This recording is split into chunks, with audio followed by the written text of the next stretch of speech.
हर कोई बोलता है एक दिन सब ठीक हो जाएगा, लेकिन सच ये है सब कुछ उसी दिन बदलता है जिस दिन शुरुआत होती है।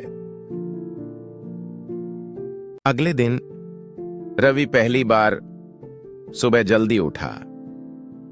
कोई मोटिवेशन नहीं, कोई सपोर्ट नहीं, बस एक डायरी। आज से मैं अपनी कीमत बढ़ाऊंगा। दिन में थकान, रात में डर, लेकिन अब रुकना मना था, क्योंकि रवि समझ गया था जीरो से ही सब शुरू होता है। पर क्या वो रोज टिक पाएगा या फिर हार मान लेगा?